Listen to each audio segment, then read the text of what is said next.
అయినా సరే నా పిల్లలు మంచిగా ఉండాలి అని 9 నెలలు కష్టమైనప్పుడు బాధ అయినప్పటికీ తల్లిగా ఒక 9 నెలలు కన్ను మోస్తున్నప్పుడు వీరు దేని పనికిరట్లేదు పలానా వ్యక్తి తల్లిదండ్రులు అన్నప్పుడు తల్లిదండ్రులుగా ఎంత బాధ ఉంటుంది గుర్తుపెట్టుకోండి.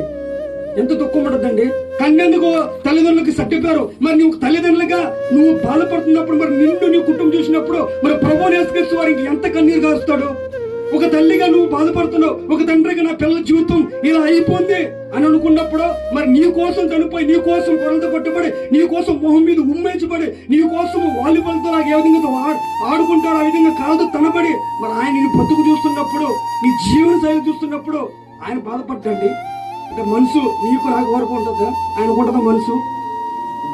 ఆయనకుంటుందా దుఃఖము? ఆయనకుంటుందా బాధ?